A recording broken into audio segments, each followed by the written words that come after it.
tutaimba kipande kimoja cha wimbo wa namba ya 298 na nyimbo zingine 354.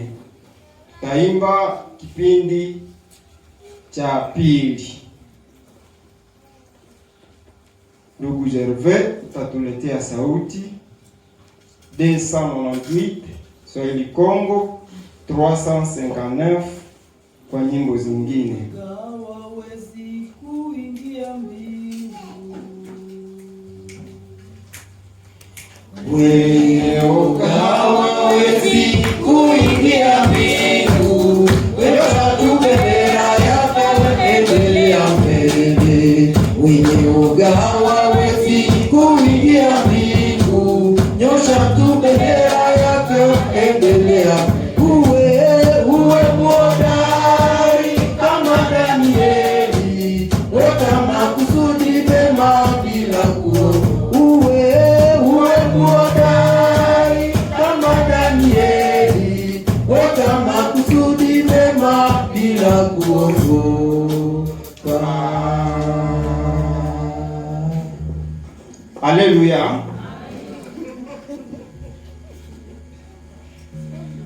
Nitapenda kuleta baraka yangu kwanza, alafu ndipo nitawapa kichwa cha somo yetu ya asubuhi ya leo. Nitaanza kwa baraka ya siku ya ndoa. Dimashe ya ndoa, ndani ya ibada ile nilibarikiwa sana na nilielewa vitu vipya katika maisha yangu. Niliposikia mhubiri wa siku akizungumza juu ya wanawake wawili, mmoja ambaye walimtumikia na mwingine alifika ndani ya nyumba na hakujua kama atafika ndani, na nilielewa ya kwamba kanisa hatuna kitu cha kujisifia. Kanisa kama tunaweza kusema maneno ya Mungu au tunaweza kusifu Mungu, antuka rezo ya kujisifu, rezo ya kujua kuimba, rezo ya kujua kuhubiri haiko, kwa sababu tulistahilishwa tu. Baba anasema sheria yetu inasema hata kama umetumika lakini mkubwa, lakini kanisa ayo kusudi iriti au kusudi ipate mume, hapahitaji kazi. Kwa wale ambao hawako wa kanisa, ambao hawarepresente kanisa, unaweza kutumika leo na kesho, miaka 7 au miaka zaidi ya 7, njoo wanariti sasa. Antuka depuis nilikuwa mimi nasomaka ile mashairi, nilikuwa siyaelewaka. Lakini ile siku nilibarikiwa kuona jinsi Rakeli pamoja na dada yake, antuka panakuwa utofauti, na ukawatia pale wale watu wawili. Utakuta mwingine atasema mie niko wabie sababu walinitumikiaka miaka 18, 14. Mwingine atakwambia wewe huko wabieju walikutumikiaka, mie niko wabie niliriti unyumba wala na hakuna kazi yenye nilifanyaka. Si ule alikuwa yuko anajiprepare panda ile 14.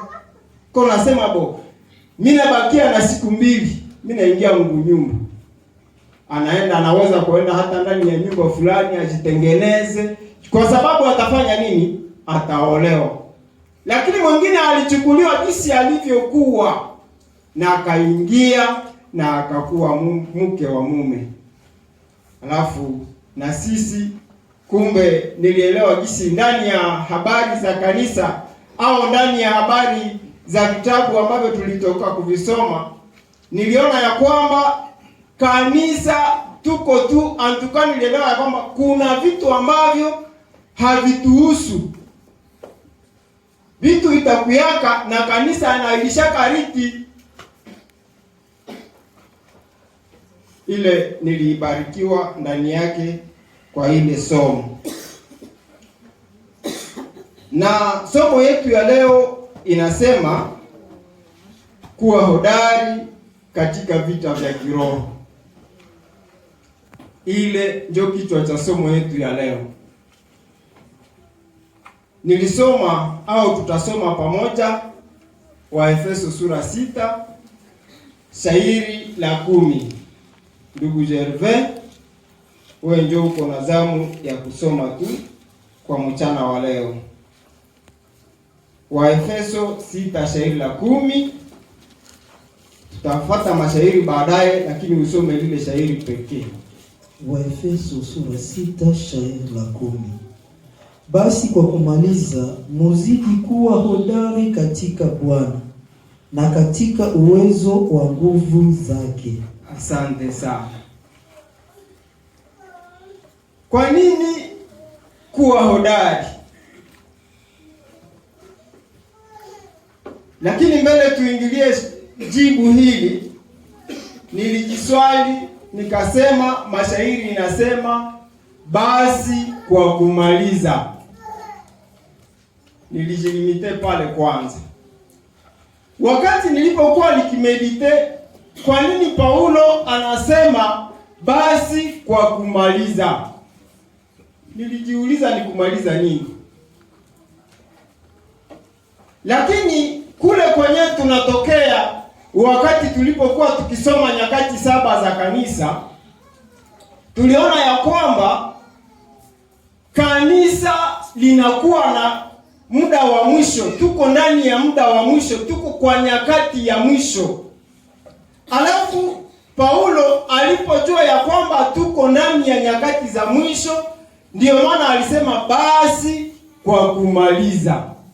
Ni kumaliza ile muda 7 ya makanisa, ndio Paulo anasema basi kwa kumaliza muzidi kuwa hodari. Nilipomedite juu ya kumaliza au juu ya muda wa mwisho, muda wa mwisho haikuwake ya muzaa. Muda wa mwisho haiko ya kucheza nayo. Muda ya mwisho inahitajika uhodari pekee. Dimashe tulisoma juu ya wana wa Israeli wakati Yoshua amekamata releve. Mungu anamwambia utariti na kuritisha wana wa Israeli ndani ya nchi ambayo nimewaahidia, ambayo nilisema juu ya baba zao. Tuliona namna gani muda wa mwisho, kwa sababu unaposoma wana wa Israeli katika nchi, katika kuriti kwao, Yeriko ilionekana sawa vita ya mwisho katika nchi ya Kanaani. Alafu muda wa mwisho vita vyake havikufanana na vita vya Ai na mahali pengine. Mungu alisema siku ya kwanza mtafanya hivi, siku ya mwisho mtasifu, mtaweka vigelegele. Donc vita vya mwisho atukani vita vingine haiko sawa sawa ulipoanza.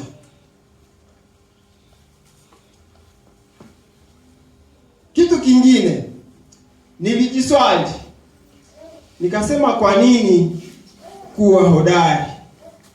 Kwa sababu tunasema ni sharti mtu awe hodari katika maisha ya Ukristo au katika vita vya kiroho, panahitajika uhodari. Kwa nini kuwa hodari? Tunatangulia kusema ya kwamba maisha ya kanisa inaishi vita. Na tunapozungumza maneno ya vita, hatuzungumze maneno ya karamu. Kwa sababu mtu anaweza kuelewa vibaya na kusema kwa sababu sisi tuko wa Kristo, tunapaswa kuishi jinsi tunavyotaka. Tunapaswa kutembea namna tunavyoweza. Lakini nilisoma ndani ya kitabu cha Yoshua sura 5 sura yake ya 13. Ndugu Gervais, karibu pia kwa usomaji wa Yoshua 5:13. Tuone kwa nini kunahitajika uhodari katika maisha ya Ukristo au ndani ya maisha ya kiroho. Yoshua sura 5 shairi 13 inasema hivi: na ilikuwa wakati Yoshua alipokuwa karibu na Yeriko, akanyanyua macho yake akaangalia, na tazama, mtu mmoja akisimama mbele yake na upanga mkononi mwake. Yoshua akakwenda karibu naye akamuuliza, wewe ni kwa upande wetu au kwa upande wa adui zetu? Akasema, hapana, lakini sasa nimefika kama kapiteni ya jeshi la Bwana. Ishia pale ndugu yangu. Tuko tunazungumza juu ya kumaliza.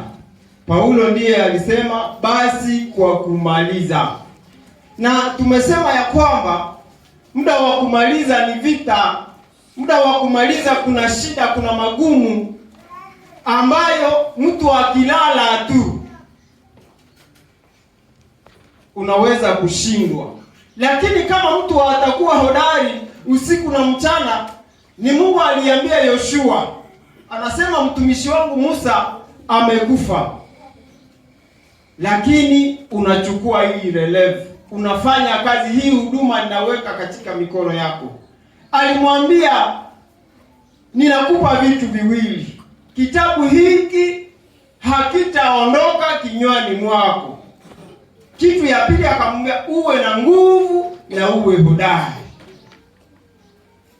Alafu mtu ambaye Mungu amezungumza naye, amemtia nguvu, amemwambia na kumweka kuwa hodari, saa ya kumaliza hapa sasa alishakosa afanye nini?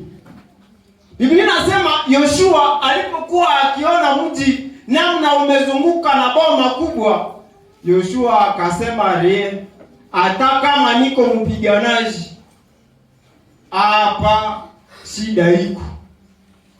Lakini kwa sababu aliyempatia mission alijua ya kwamba anakuwa na uhodari na anahitaji kumpa uhodari kila siku. Wakati fulani akanyanyua macho akaona, Biblia inasema aliona askari. Hata kama shairi inasema ni malaika, lakini alikuwa askari, sababu alipomwona yeye hakuona malaika, akaona mtu. Na yule mtu alikuwa na upanga, alikuwa na silaha mkononi mwake. Alafu akamuuliza, uniambie kama uko nani? Nilifurahia Yoshua kwa sababu neno ambalo Mungu alikuwa amempatia alikuwa analiweka ndani mwake.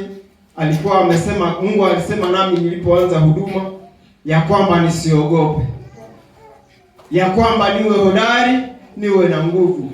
Alafu uhodari ambao Yoshua alikuwa nao, hakufikiri kama mtu yule ambaye anakuwa mbele yake anaweza hata kumuua. Uhodari wa Yoshua ukamsukuma kuendea yule mtu, na alipomswali kwa neema ya Mungu alikuja kama kapiteni wa jeshi la Bwana. Haleluya. Maisha ya Ukristo usiogopake. Wakati ulipookoka, wakati tulipoitwa na Mungu, Mungu alisema maneno ya bien juu yetu. Alituambia tuwe hodari, alitupa neno ambalo litatuchunga maisha yetu. Alafu hata kama maisha inaweza fanana namna gani, majaribu inaweza kuja, usiogope kwa sababu kapiteni wa jeshi la Bwana iko pale. Amen. Kapiteni wa jeshi la Bwana iko pale. Na kama kapiteni wa jeshi la Bwana anafika mbele yako, ni kufika kuondoa woga ambao ulikuwa umekuwa nao. Yoshua aliposikia maneno ya malaika akasema, kumbe neno la Mungu ni kweli, tutarithi nchi. Neno la Mungu ni kweli, hata maboma yamekuja, hata majaribu yamekuwa namna gani, tutayashinda kwa sababu Mungu anatuita kwa ushindi. ndani ya Yoshua kulikuwa woga, na ile woga ni ile Mungu alifika kumuondolea. Na wakati Yoshua alipoona na kusikia ya kwamba amepewa nguvu mpya, ni pale sasa Mungu alileta strategy za vita ambazo wataweza kushinda nazo mji. Hakuna mtu ambaye atakuwa mshindi wala na haonanake na Mungu, wala na hafikake mbele ya Mungu. Ndio maana mashairi mengine au wahubiri wengine wanasema juu ya silaha tungali tutazifikia mahali ambapo Jeremia masoma katika Waefeso. Lakini ndani ya silaha ambazo zinasemeka kwa Waefeso hawakuleta kitu ambacho kinaitwa maombi kama silaha. Lakini waimbaji wengine wanaimba na kusema maombi ni silaha ya Mkristo. Na hata kama mashairi haikuandika silaha zote, katika maisha ya Ukristo kunahitajika tu mtu avae silaha. Niko nasema juu ya vita. Kwa wao wanaokuwa na uzoefu wa kuona mafilme, muvita mnakuwaka maetapu. Na unasikiaka wanasema komba ya mwisho inakaribia. Na ukiona komba ya mwisho, wale ambao wanaiandaa wanakuwaka sawa kisi walianza vita. Nyewe wenyewe mnaonaka mafilme. Komba ya mwisho unaonaka ule te anaendaka anajiprepare, anaendaka anavaa silaha ambazo alikuwa anaziweka, kwa sababu inawezekana silaha za kwanza zimeshindwa kumaliza vita. Na sisi wa Kristo, Biblia inasema tunapaswa kuacha mafundisho ya kwanza ya Kristo tuendee utimilifu. Muda wa mwisho unahitaji utimilifu. Muda wa mwisho panahitajika mtu awe mtu awe hodari katika neno, katika tendo, katika kila kitu ambacho kinaitwa kwa Mkristo.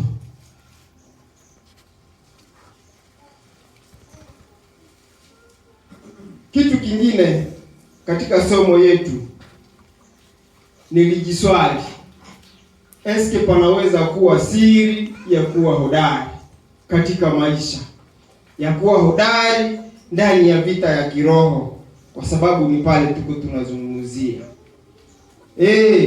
Kuna siri ya kuwa hodari. Hakuna mtu ambaye atakuwa hodari, hakuna mtu ambaye atashinda vita, na hakuna sekre.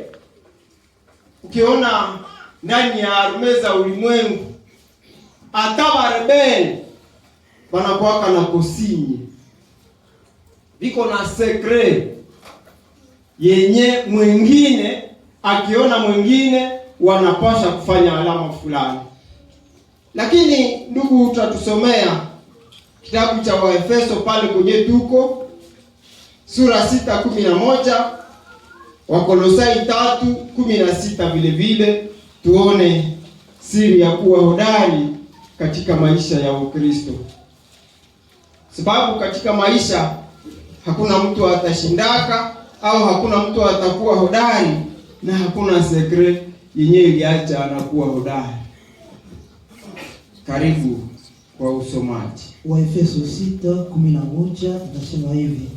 Vaeni silaha zote za Mungu mupate kuweza kusimama juu ya silaha ya hila za shetani. Ndiyo. Narejea, vaeni silaha zote za Mungu mupate kuweza kusimama juu ya hila zote za shetani. Nenda kule kwa Wakolosai 3:16.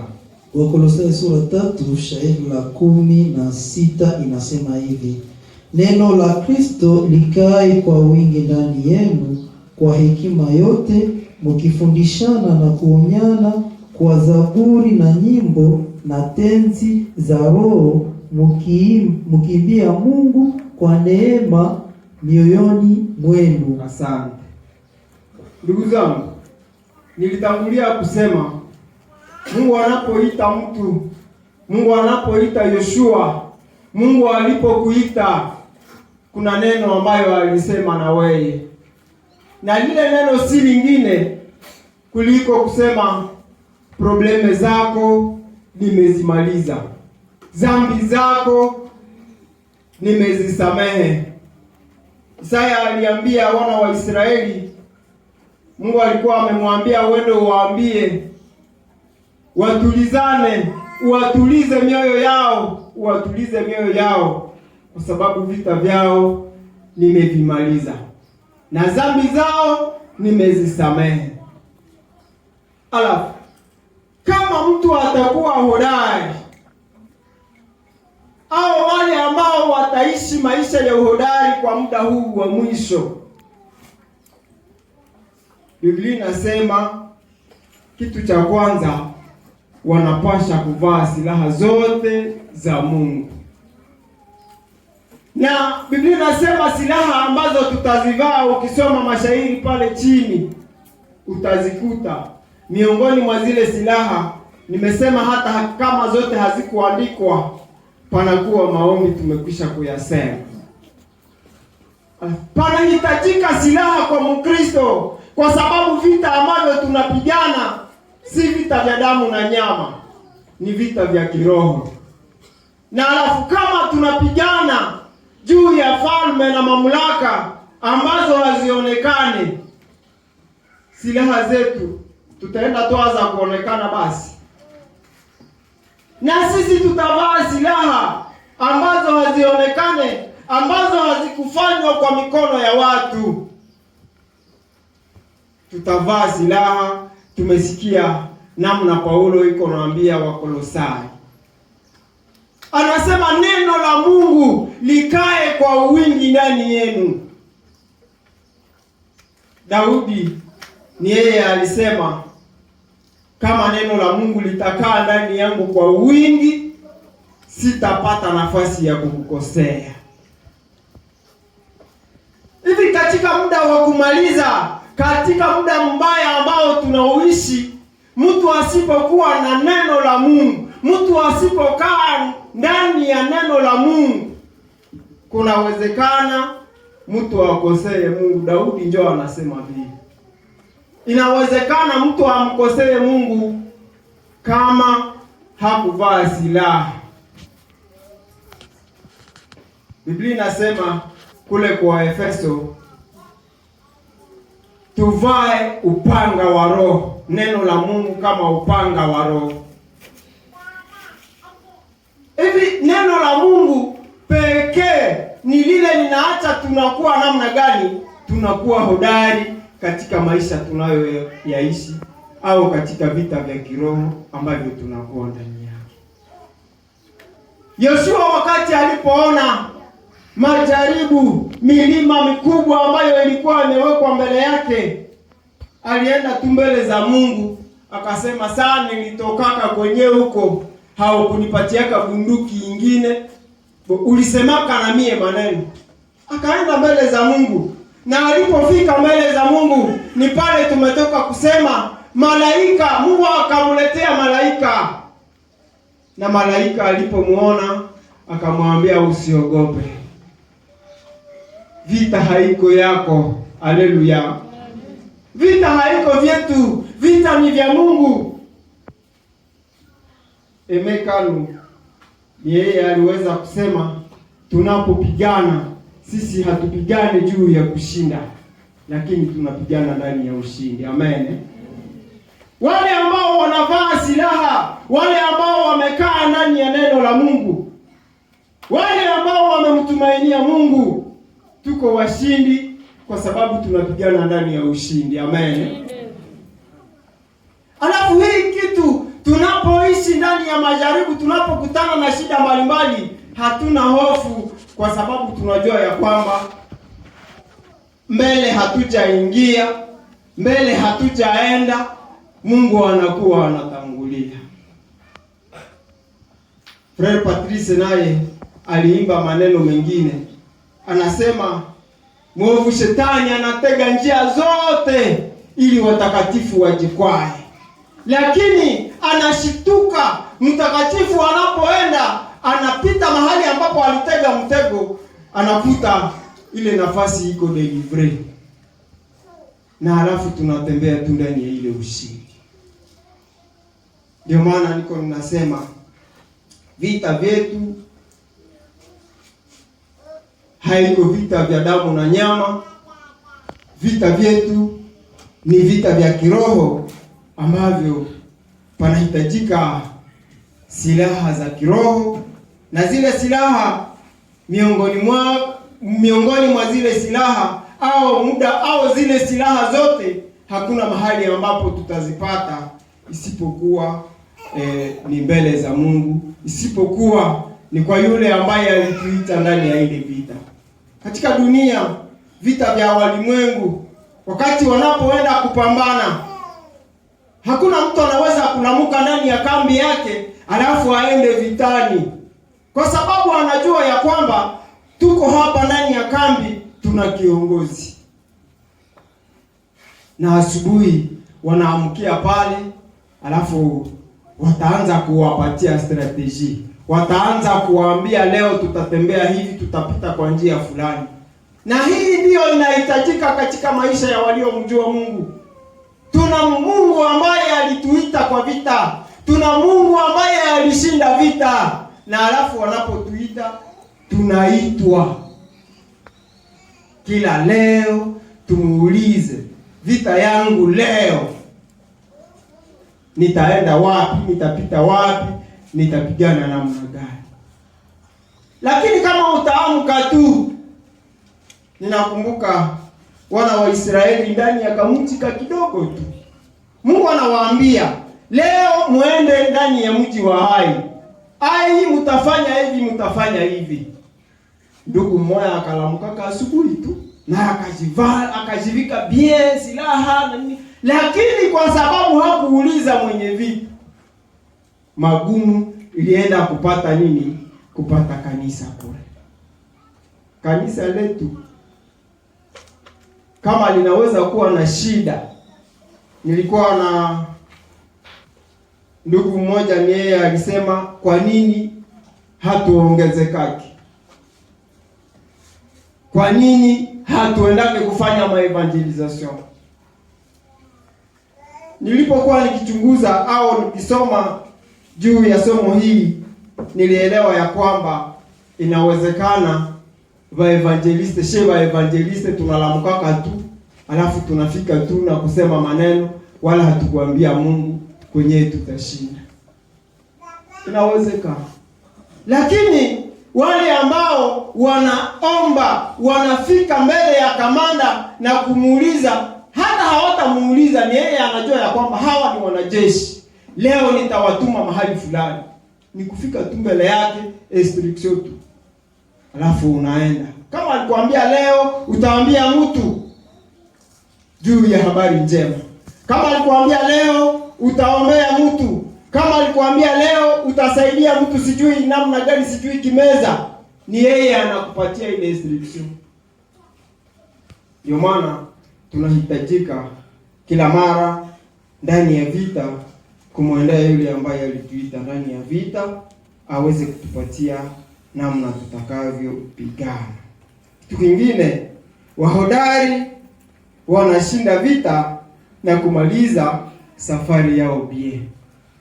Kama mtu ni hodari, hakuna mtu ambaye Mungu atamuita akutie maneno yake akuweke kuwa hodari kisha ushindi wake usimalizake safari yao.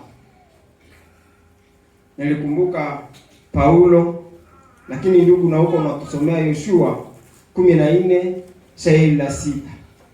Paulo anaambia watakatifu, anasema, mie sasa nimemimiwa, nimepiga vita ya bien, tena nimemaliza nini? Mwendo wangu. Kisha anaanza kusema maneno, mnajua namna nilivyotembea, muliona.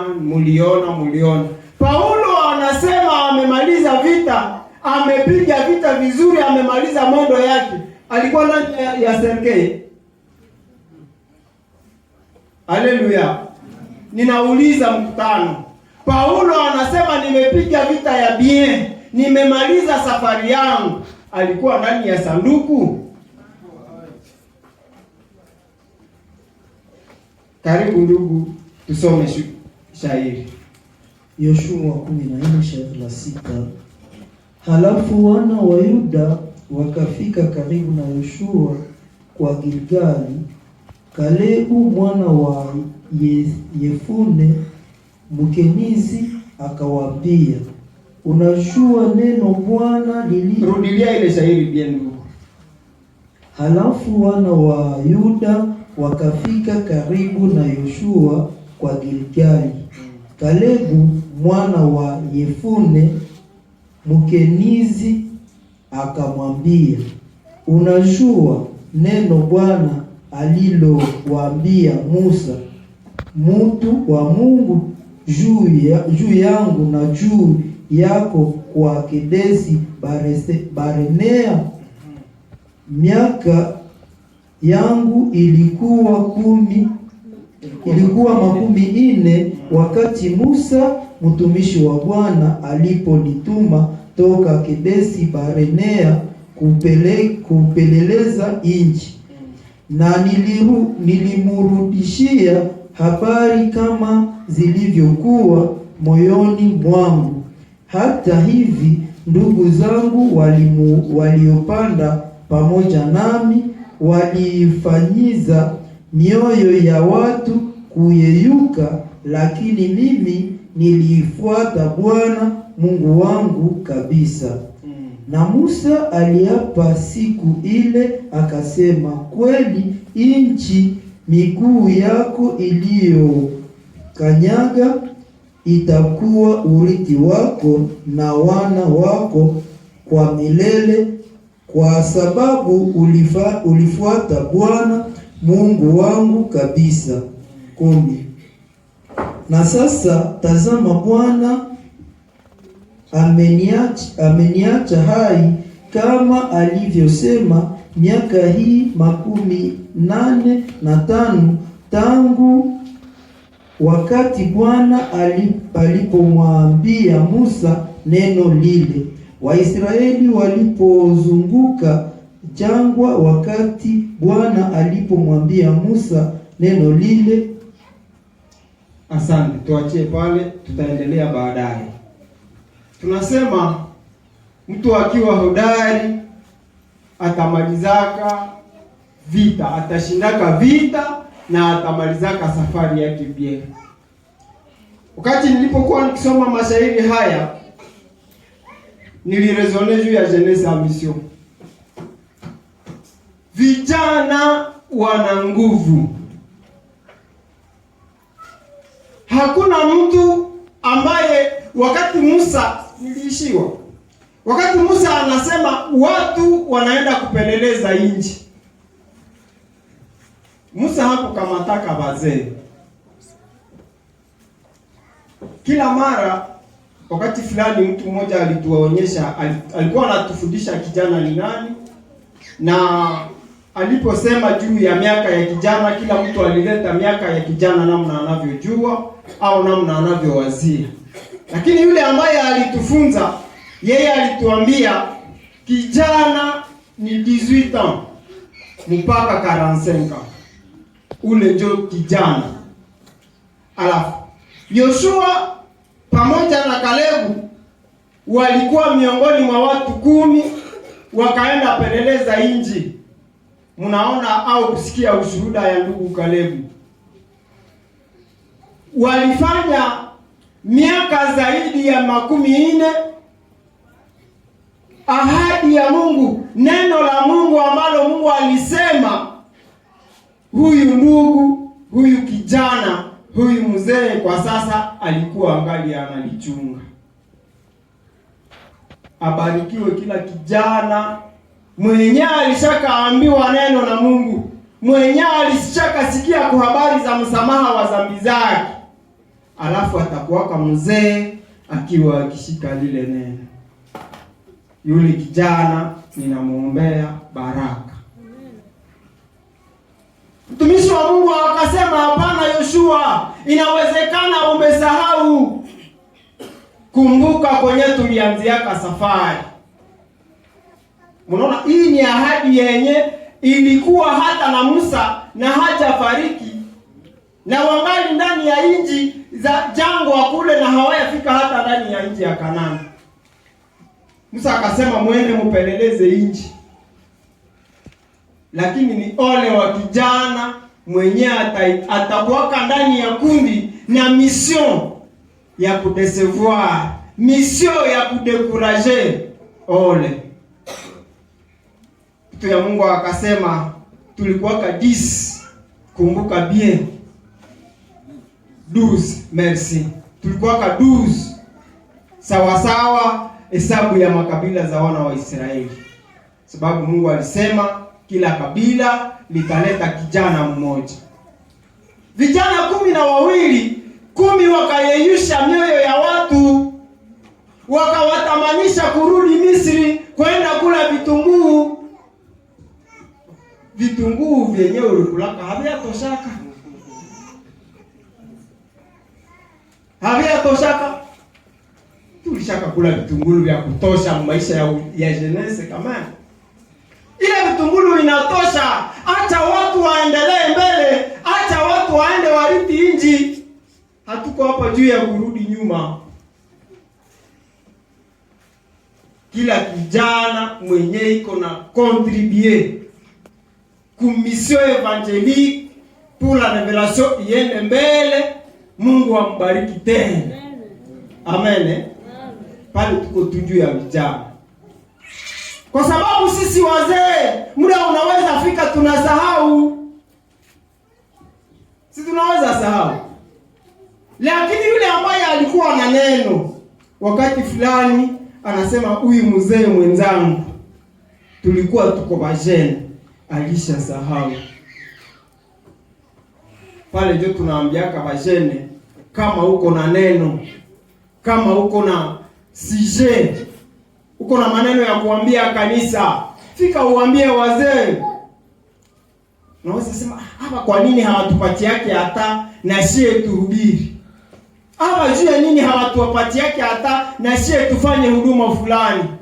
Kama ni huduma ya kuendelesha kazi ya Mungu, fika uambie wazee, mlisha sahau. Mkumbuke maneno ambayo Mungu alisema nasi wakati tulipopeleleza nchi. Akasema, Mungu aliniambia mie kwenye nitakanyangaka pale ni kwa nani? Ni kwangu. Niliishiwa wakati ndugu Kalebu iko na ambia Yoshua, walikuwa kwa ile udongo yenye Kalebu alikanyangaka hapo. Kalebu aliendaka na iko na alishaweka misingi, mapike, anaweka maalama, anasema siku ndafikaka hapa ni kwangu. Wakati wa zamani nilipoanza kufurahia maneno ya Mungu ndani ya chapele yangu, nilikuwa kana kiti, na ndani ya paroisse yangu nilikuwa kana nafasi. Mtu mwingine na hawezi kukaa kwa ile nafasi, na mimi najua nikaenda wakati fulani nafasi yangu mtu mwingine ataikalia. Pourquoi mu maisha sema Kristo, watoto ya Mungu hatuna nafasi. Uko tu charlatan, kesho usijue wapi, sijue aye. Waliomjua Mungu wana nafasi, na zile nafasi hawawezi kubali zipewe watu wengine. Unaitika nafasi yako waipatie mtu mwingine. Dimashe tulizungumza juu ya sifa. Acha nirudilie wanaotoa sifa. Uko muimbaji wa alto, unakubali tu alto yako mtu mwingine aitwale. Njoo biaye. Mimi niliwaambia wakati mtu fulani alinifundisha kuimba, nilikuwa excellent. kwa sababu nilijua kuimba sauti zote.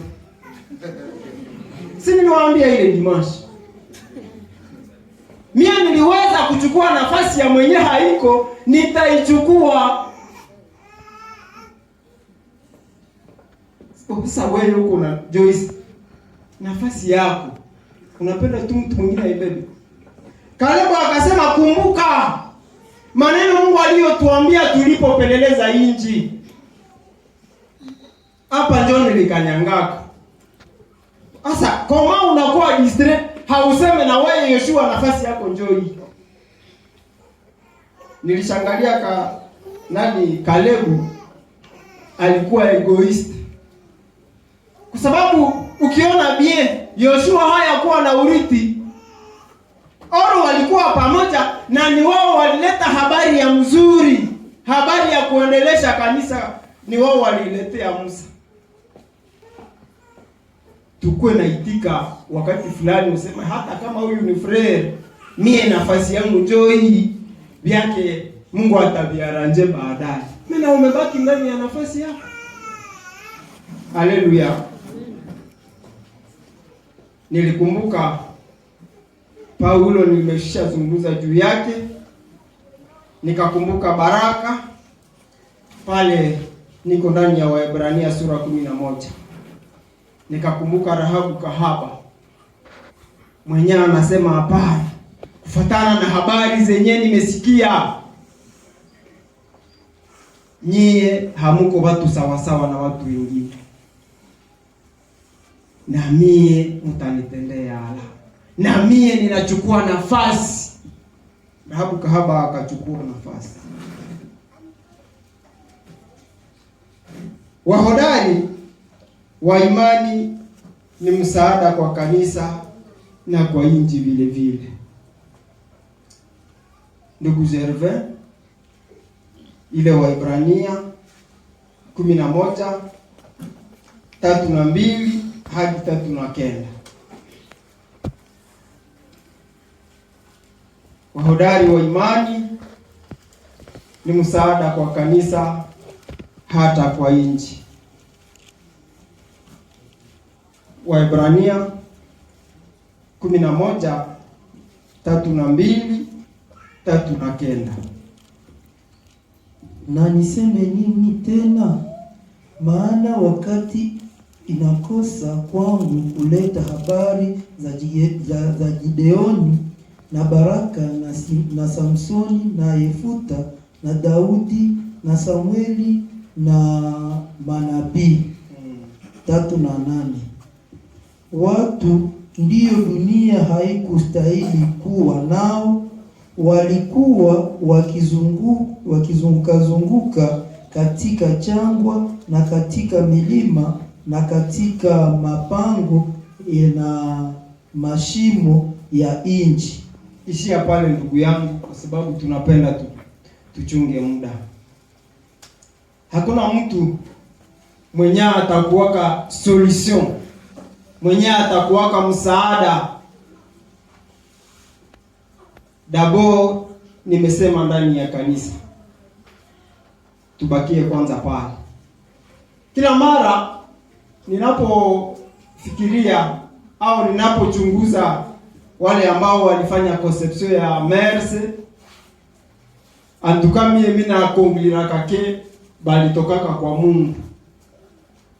Ile mawazo ilitokaka kwa Mungu na Mungu akaiwapatia, alafu akaietale pale. Kwa sababu tunaposema juu ya kanisa, kanisa ni kitu ambacho watu wameelewa vibaya. Lakini nilipokuwa nikisoma ndani ya kitabu cha Mwanzo chapitre 45 verse ya kwanza kuendelea, nilikuta ndugu pale ambaye ni nyumba ya Yakobo. Mwa ile nyumba walikuwa na muda wa kuchunguza, wa kutafakari makuu ya Mungu. Alafu muda ulipofika, Mungu akaleta miongoni mwa vijana au watoto, mkainuka pastor. Na walio Kosevoir Merse wanajua ya kwamba walituambia ya kwamba pasteur haendake kumasomo, pasteur hakuwake forme, pasteur iko zawadi ya Mungu, ni don de Dieu. Mungu akisema ninataka kuinua huyu awe pasteur ndani ya kanisa hili, hakukwake majuto. Kijana mmoja mdogo Mungu akajifunua kwake, wakampa majina mnayajua. Na muda ulipoendelea, huyu kijana alidumu, alikaa ndani ya yale maneno ambayo Mungu alimfunulia. Na wakati ilifika, shida ikaingia ndani ya nyumba yake. Muparuase muparuase, ni kweli wazee wanasema shida iliingia muparuase. Nimesema magumu iliingia ndani ya nyumba yake, iliingia ndani ya nyumba muparuase, nyumba yao. Hisi na nyinyi mnajua. Kwa nini mbona tuseme? Wanasema Katembo, magumu iliingia ndani ya nyumba, hapana ndani ya paruasi. Jamaa yake tu paruasi. Bo, sawa, twende vile. Ndani ya nyumba yao, ndani ya kanisa lao, magumu ikaingia. Tunajua zile habari tikule kumisiri. Kijana akasema hapana, kama Mungu aliniita kwa huduma, kama Mungu alinifunulia, hakusema nitakaa tu nishibe, nikule, nisahau na ninenepe. Akasema hapana. Hivi hapa babile wamefika huku, moma ya kuwasaidia, moma ya kuwaokoa imefika. Lakini kitu kilichompelekea kufikia ile hatua, ninasema ni lile neno ambalo Mungu alikuwa amezungumza naye ndani ya nyumba yao. Ndio maana nilisema tunaposema juu ya kanisa, tusikwe tunafikiri tu hiki kitu au hekalu ya Bie Cathedral au sijui nini jo kanisa. Kanisa ni nyumbani, na kama ndani ya nyumba zetu mule mtakuwa nguvu, kama mule tutakaa ndani ya neno na neno lionekane kweli kweli watu hao wanaishi, hata kama ndugu zako watalipinga, jua ya kwamba ni pale kutakuwa msaada, ni pale utaweza kusaidia. Tukiendelea kule, sababu tulisema mwenye ni hodari ndani ya imani, anaokoa jamaa, anaokoa kanisa, anaokoa na jamii. Kule Misri, wakati mtu ya Mungu, wakati pasere wa nyumba wanamfukuzia kule, Mungu alijua ya kwamba na kule kuna watu wengine ambao wanahitaji maisha. Alafu akaanza kufanya mipango. Unaona Farao, gisi inakuwa hivi, ujifanyizie hivi, ujitafutie namna unavyo. Lakini wandugu walipofika, hawakujua ya kwamba ndugu yao waliomchukia ndiye atakuwa msaada. Nimesema wanaweza kukuchukia hata ndani ya nyumba yako, lakini jua ya kwamba Mungu ikiwa unaweka neno la Mungu, ikiwa unashikamana na neno la Mungu, kesho utakuwa msaada kwa wale ambao walikuchukia. Kesho utakuwa msaada kwa wale ambao hawakujui.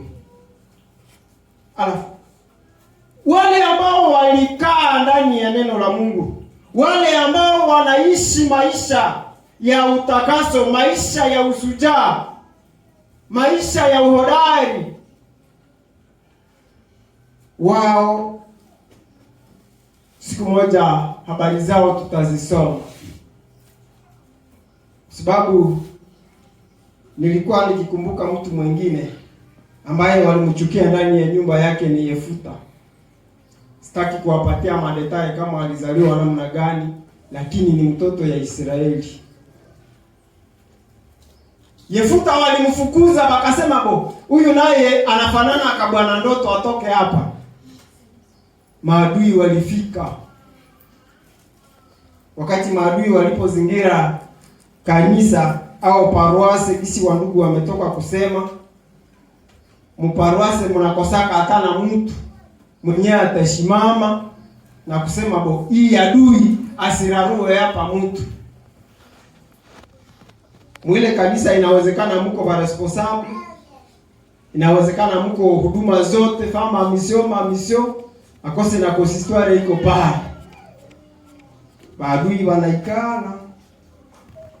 Wakati fulani wakakumbuka na kusema, lakini hata kama maadui wanatuvamia, tuko na mtu mwenyewe alikuwa anasemaka vitu vya kufanana vya vita. Huyu mtu saniza tusaidia, tufanye nini? Mbona tulimfukuzaka? Asante, hapana, wakati mtu yuko ndani ya shida hasiki yake haya, muende fanya nini? Muende muita. Wakaita Yefuta. Niwaambie, mumaisha wakati mtu yuko kijana ni ile muda ya kufanya kitu. Paulo alisema wakati uko kijana unafanyaka kitu kenyewe unataka. Wakati moto umeenda, nilikuwa ninaona wale ambao wamekuwa wanatutafutia moto. Niliona ndugu Izaki alichukua chombo, alizungurusha turu sijui ngapi, niliishiwa. Nasema huyu ni kijana kabisa. Sababu mie wakanipatia ile nifanye hivi defwa na mnanibeba kwa hospitali. Donc kuna muda ambao mtu anaweza kufanya kitu, na ule muda ukipita, mtu mwingine anakukamata hivi, anakubeba kwenye hauwezi enda. Mama yangu mie alikuwa kaiko rodiste, lakini alikufa mbio. Faka na miaka karibu 53 za hivi.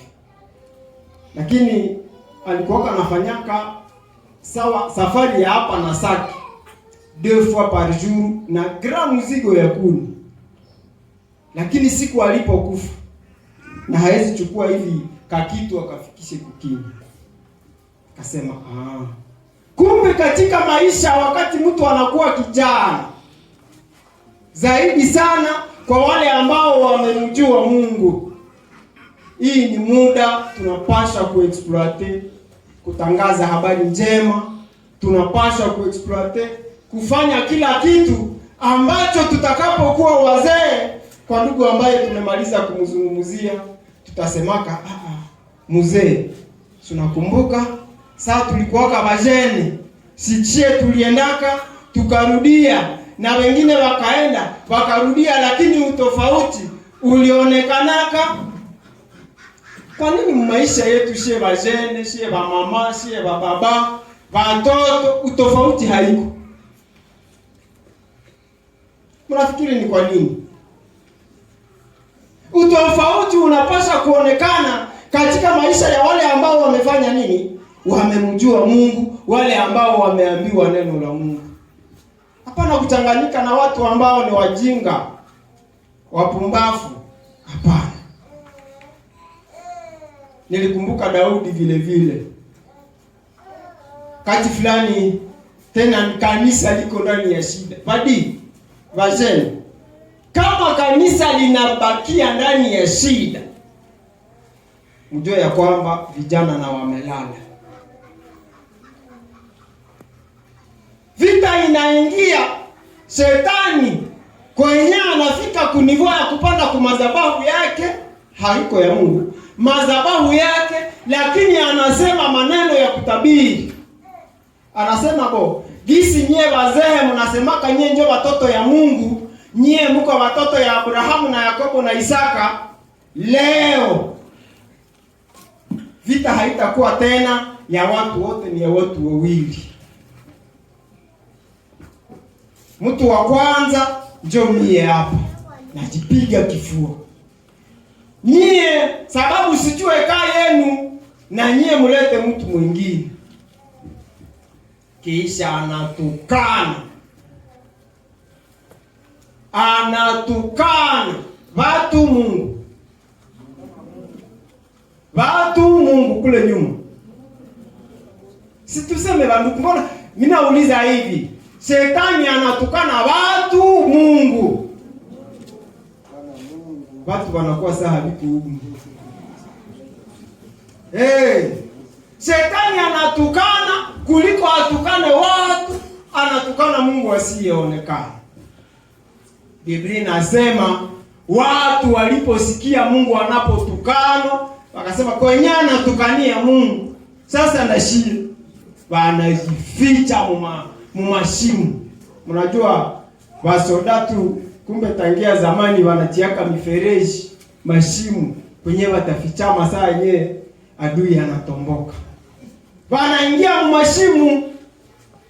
Siku moja mzee anasema weka petit frere kameme, ndugu yako safelo nataka tusikie habari zao, kamata chakula uende ubaone. Wakati alipofika kule, Biblia inasema akaacha chakula. Juu ndani ya vita kuna kuwaka ligne premier ligne deuxième na kuendelea. Alafu alishakuwa biko kameme biko kumstari ya kwanza. Alafu kule kukambi alipofika anakuta tu mwenyewe anafanya ulinzi, anatia chakula pale. Kwa sababu watu biko wapi sasa? Biko kule mbele. Sasa anakimbia kule. Daudi alipofika kule, kumbe ilikuwa muda ya shetani kurapele watoto ya Mungu kama biko mpozisio gani. Mumaisha usitikake hata siku moja shetani njoo akurapelake kama uko mpozisio gani ya Ukristo. Mwenye alikuita kuvita ni Mungu, uliza yeye na kusema Mungu, leo ni saa ngapi? Uliniita kwa nini kwa leo? Shetani akasema nyewe hamusikiake mnasemaka mko na Mungu. Nilishawaambia mulete mtu moja na mie niko hapa deja, tupigane na mwenyewe atashinda mwingine. Hii taifa inakuwa watumwa wa hii taifa. Mara mwa bile tena wanajisukuma mfereji. Kumbe kapeti kalishafika pale. Kanaona wa grand frères. Hapa ndio wakubwa. Hapa ndio wa soda na general iko hapa sijue na mtu gani. Ce n'est pas possible. Kwa nini jina la Mungu linatukanwa na nyie wazee mnaikala pale? Wazee ningali na nyie tu. Jeunesse à mission. Pourquoi mnakubali? Kwa nini mnaweza kuona matukano yaingie hata kwenye madhabahu na mnaikala pale? Kabila akasema hapana. Kama tu hii njoo yenyewe mnaikalia hapa, mie sitakula chakula. Siwezi. Chakula yapata yenyewe inakuyaka huku kila siku. Mnawezaka kuikula na mashutumu ya namna hii? Kado nakakatomboka. Grand frère akasema onaka nako. Mie niko mkubwa yako na miaka. Niko na grand frère yangu. Wakati mimi namwambiaka mtu hatembea yake hivi. Anafanyaka hivi. Asema unaona hii bega. Na hapa. Msenjio. Uniambie siku gani hili bega itavukaka hapa. Namwangaliaka anasema yeye. Mtu asiyejua ni shida. Waeliabu wakasema peti, kwanza wewe uko mchunga kondolo, hauya kuoka hata jeshi, hauna hata formation hata moja. Kama unafika hapa? Mimi nasemaka tu kana kuoka na biburi. Bwana, jeunesse à mission. Kama ni kiburi tu kia kusaidia kanisa, vene.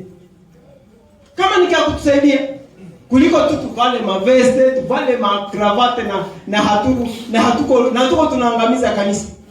Hapa kuja. Niko napenda nizungumzie msichana mmoja ambaye ni mtoto ya Yefuta. Wakati Yefuta anatoa kiapo mbele za Mungu, anasema sasa ndarudiaka Mungu ukanipatie ushindi. Kia kushangaza, fie wake wa pekee akatokea. Majaribu ikaingia kwa mzee, lakini msichana akasema hapana papa, ulisema maneno mbele za Mungu, haukuisema mbele za watu. Jua nini nye watoto hamtuambiake hata hamtukumbushake hata maneno yenye tunasema. Sasa kisi niko ninasema hapa maneno. Wale babile inafaa kesho au magharibi na papa ulisema nini mbele za Mungu? Mshakulu akajirudia hapo akasema si ni kweli. Sasa nilisema. Biblia inasema msichana alirahisisha ushindi ya vita ya baba yake. Baba alimaliza vita bien, hapana vitoto vya kusaidia wazazi kuanguka. Hapana. Uko mtoto, jua kama uko na mission ndani ya Eglise de Maison yenu. Uko na mission hapa ndani ya assemblee locale. Haupashe kuitika kanisa lifike kwenye linaweza kufika kuangamia, na uko pale tena, na uko unasema ulifunuliwa maneno ya Mungu. Daudi kakasema hata kama uko grafre, hapa haiko maneno ya miaka sasa, hapa ni nini? Hapa ni maneno ya kuokoa. Hapa ni maneno ya kusaidia. Haleluya. Ndio maana niko nawaambia hawa bafrere, Mungu awabariki. Mungu awamalizishe safari yao bien. Sababu siku moja Enoke ndiye alikuwa kwenye madhabahu, na alafu anasema frere Tahanga ni yeye atafika hapa kufanya kitu fulani. Amen. Eske Enoke iko na droit ya kuambia Tahanga kama frere?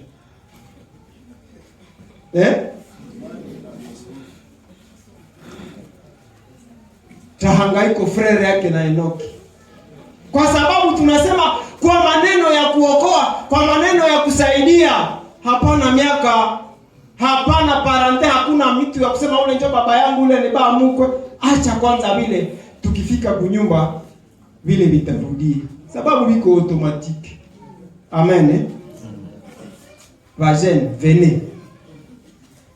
Mtuambie, ba frere, hapa mnatembeza mbaya. Muone shetani njoo ule anasimama iko anatukana jina la Bwana na mko hapa. Miaka ikashindwa, Kabile kakasema hapa juu ni kawaida za watu. Mimi naenda kwa mfalme. Habari ya kosa Satani ilifika kwa mfalme zawadi, mnajua habari ya kama mtu anashindwa akisikia habari ya ushindi, mara mwana kwa anasema mkaone kama watu ushafanya kusikunga deja habari shafika. Asa kukusha kama mtu kiko huko katoto kanasema hako ule haezi tukana jina la Bwana wa majeshi na kiko pale. Tena haiko toka jeshi. Mfalme akasema mkalete hapa. Sasa nikaona naye akasema Amen. Tanjo. Wewe unajua revelation za pata zenye tulishaka pata mu maneno ya Mungu. Jusa hii wenje ukuye unasema mie ndio ndaoko. Wewe kwanza ni katoto ya nani? Akamwambia mfalme hapa hakuna maneno ya mtoto ya nani. Venye biko na bezo ya kufanya maidentite baka identifie. Sema kale ni katoto kama mzee moya, asa jina yake siwe kitu gani na kitu gani. Akasema mimi haiko vile ndio vilinileta. Kinachonileta hapa ni kuchukia, ni ile hasira iko ndani mwangu kwa sababu nilisikia tu shetani anasimama akitukana jeshi au jina la Bwana wa majeshi. Ile tuto pasio yao. Akasema sawa, umejitoa. Sasa nifanye.